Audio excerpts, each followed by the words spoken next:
there, in this sewing tutorial, I'm going to sew covers for these Ikea Melinda seat cushions. And there is no pattern here. I'm just going to do this all by eye.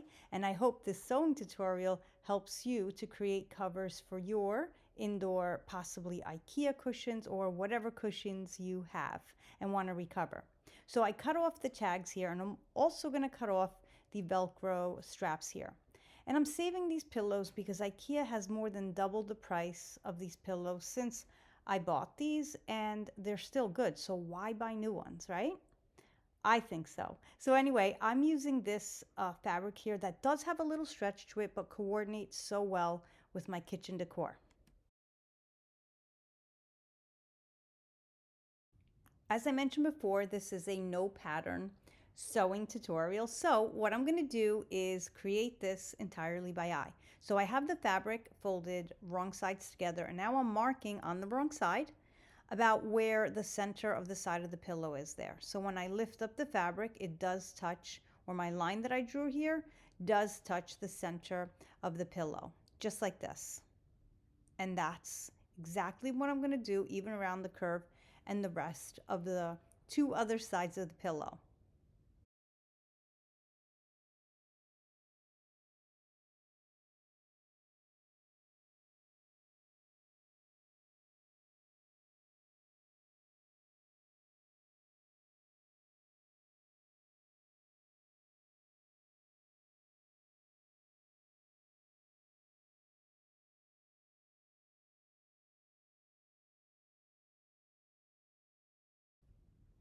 Now that I have my line drawn in, and that is my guideline of where I'm sewing, I folded the fabrics right sides together, and now I'm going to pin it down so it does not move.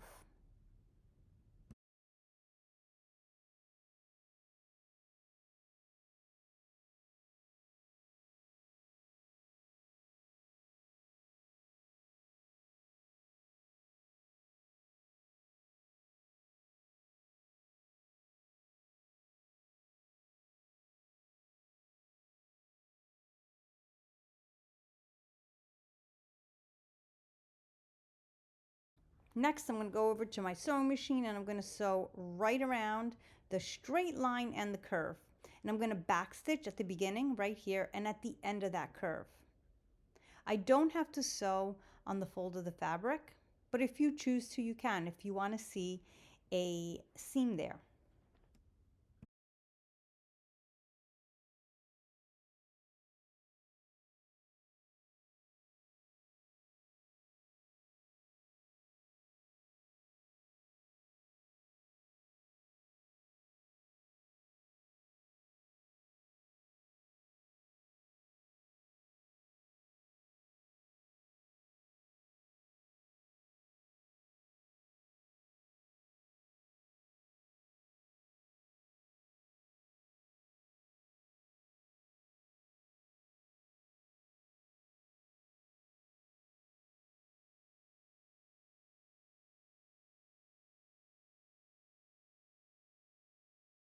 My seat cover fits well, but if it didn't, I could always go in and make that seam allowance a bit more sewn in closer to the pillow so that it's tighter. Now what I'm going to do is actually cut off this uneven fabric on the ends here. And then I'm going to fold these in so it creates a really nice hem. Again, closer to the pillow and center to the side of the pillow, just like we did for the other three sides. And I'm deciding to use this pretty sort of lace, I don't know, super vintage trim, but you can create the straps out of the same fabric. I didn't want to because it's a little stretch, and I figured I like adding this extra dainty touch to my kitchen. Anyway, I cut them 34 inches long. You can make yours shorter or longer, totally up to you.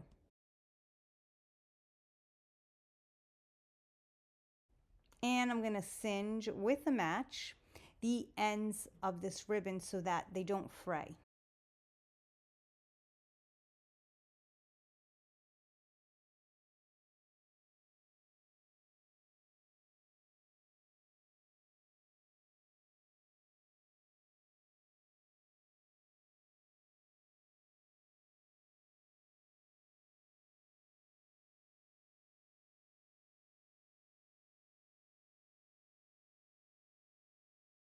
I'm using my fabric clips as I turn in the open ends here to form a really nice clean hem, and I'm going to keep the curve of the pillow going. You can keep it straight if you want.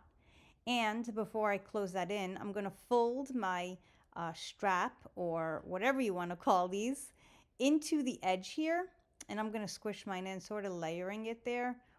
And I'm going to use a pin for that point, and I'm going to continue turning in these open ends and pinning in place.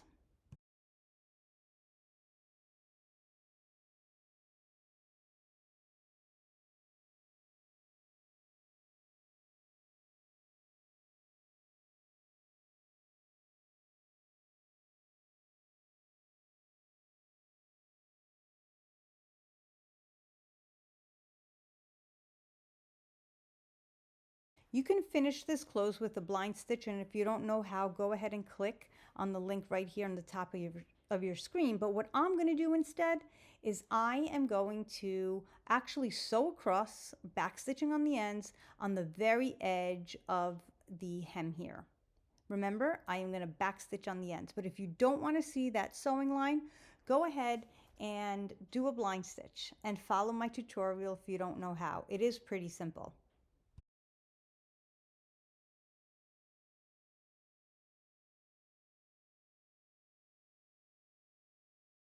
I keep stopping with my sewing just to make sure that the hems are directly on top of one another. And if one starts to fold out to open, I just fix it.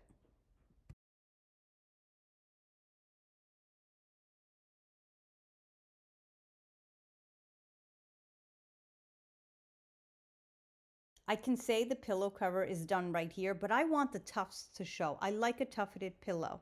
So what I'm going to do is put in 4. Honestly, I forgot to put in the 5th one, the center one. So I have my button thread here, a little bit thicker than regular sewing thread, in a larger needle. I feel for where the dimple or that original tuft is, and I'm going through about 4 or 5 times, and then I end off with 2 end offs in the same spot that I'm going in and out in order to keep it locked in place.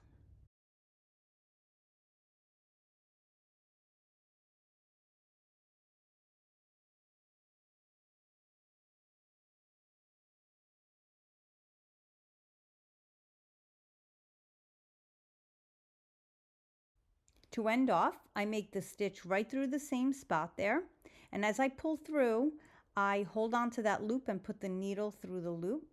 I do actually do it twice on the other tufts.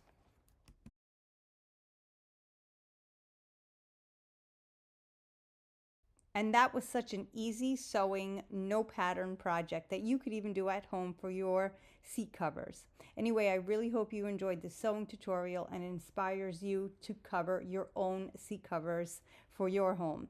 If you really enjoyed this tutorial, you could check out my other DIY seat covers for your outdoor furniture. Thanks for watching, and don't forget to like and subscribe.